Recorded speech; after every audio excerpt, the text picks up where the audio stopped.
KPCC പുനഃസംഘടനയിൽ തർക്കം തുടരുന്നു. എംപിമാരുടെ പരാതി പരിഹരിക്കാൻ ഡൽഹിയിൽ സണ്ണി ജോസഫും രമേശ് ചെന്നിത്തലയും കൂടിക്കാഴ്ച നടത്തുകയാണ്. തിരുവനന്തപുരം, കൊല്ലം, പാലക്കാട്, കാസർഗോഡ് DCC അധ്യക്ഷന്മാരെ മാറ്റുന്നതിൽ തർക്കം രൂക്ഷമാണ്. സജീവ രാഷ്ട്രീയത്തിൽ ഇല്ലാത്തവരെ ജില്ലാ അധ്യക്ഷന്മാരായി പരിഗണിക്കരുതെന്ന് എംപിമാർ ആവശ്യപ്പെട്ടു. ഡി ധനസുമോദ് തുടരുന്നു വിവരങ്ങളുമായി. സുമോദ്, ഈ എംപിമാരെ കേൾക്കുമോ നേതൃത്വം?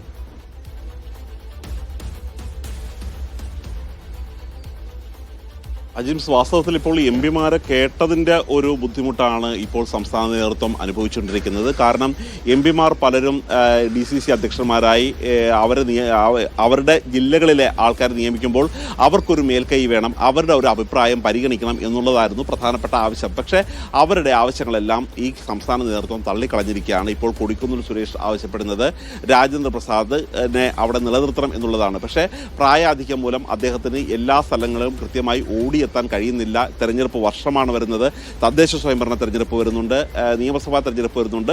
അതുകൊണ്ട് കുറച്ചുകൂടി ഊർജ്ജസ്വലമായി പ്രവർത്തിക്കുന്ന ഒരാളെയാണ് വേണ്ടത് എന്നുള്ളൊരു കാര്യമാണ് പറയുന്നത്. കാര്യം കൊല്ലം ജില്ലയുടെ പല ഭാഗങ്ങളിലും BJP ഒരു രണ്ടാം സ്ഥാനത്ത് എത്തുന്ന ഒരു സാഹചര്യമുണ്ട്. അതുകൊണ്ട് പൂർണ്ണമായി കോർഡിനേറ്റ് ചെയ്യാൻ പറ്റുന്ന ഒരാളെ വേണം എന്നുള്ള ഒരു ആവശ്യം തന്നെയാണ് നിയോഗിച്ചിരിക്കുന്നത്. PC വിശ്വനാഥ് ആകട്ടെ, അദ്ദേഹം ആകെ ഒറ്റ പേര് മാത്രമാണ് നിർദ്ദേശിച്ചിരിക്കുന്നത്. P ജെർമിയാസ് എന്ന കുണ്ട്രയിൽ നേരത്തെ മത്സരിച്ച നേതാവിനെ DCC അധ്യക്ഷനാക്കണം എന്നുള്ളൊരു കാര്യമാണ് പറയുന്നത്. MM നസീറിൻ്റെ പേര് കൂടി ഇവിടെ ഉയരുന്നുണ്ട്. പക്ഷേ അദ്ദേഹത്തിന് എതിർക്കുന്നവർ കൊടിക്കുന്നിൽ സുരേഷ് ഉൾപ്പെടെയുള്ളവർ ചൂണ്ടിക്കാണിച്ചിരുന്നത് 14,000 വോട്ടിനധികം കഴിഞ്ഞ നിയമസഭാ തെരഞ്ഞെടുപ്പിൽ തോറ്റ ആളാണ് MM നസീർ. അതുകൊണ്ട് സ്വാഭാവികമായും ഒരു വിജയത്തിലേക്ക് കൈപിടിച്ചുയർത്താൻ കഴിയുന്ന ഒരാളെ വേണം അവിടെ നിയമിക്കാൻ എന്നുള്ളൊരു കാര്യമാണ് പറയുന്നത്. പക്ഷേ MM നസീറിന് അനുകൂലമാകുന്നത് KC വേണുഗോപാലിൻ്റെ ഒരു പിന്തുണയാണ്. ഇതുപോലെ മറ്റു സ്ഥലങ്ങളിലും വലിയ തരത്തിലുള്ള ഒരു പ്രതിഷേധം തന്നെയാണുള്ളത്. കാര്യം തിരുവനന്തപുരത്താണെങ്കിൽ തട്ടിപ്പ് കേസിൽ ജയിൽവാസം അനുഭവിച്ചവരെ പോലും ഒരു സാധ്യതാ പട്ടികയിൽ ഉൾപ്പെടുത്തിയിട്ടുണ്ട് എന്നുള്ളൊരു കാര്യമാണ് പറയുന്നത്.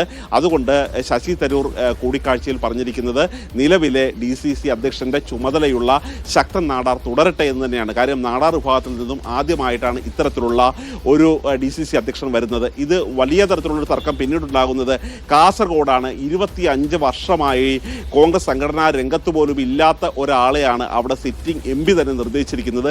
ഇതിനെതിരെ വലിയ തരത്തിലുള്ള ഒരു പ്രതിഷേധമുണ്ട്. ഇങ്ങനെ MPമാർ അനുകൂലിച്ചും പ്രതികൂലിച്ചും രംഗത്ത് വരുന്നത് ഇപ്പോൾ കൂടുതൽ പ്രശ്നം വഷളാക്കിയിരിക്കുകയാണ്. ഇന്നലെ രാത്രിയോടെയാണ് VD സതീശൻ പോകാൻ തീരുമാനിച്ചിരുന്നത്.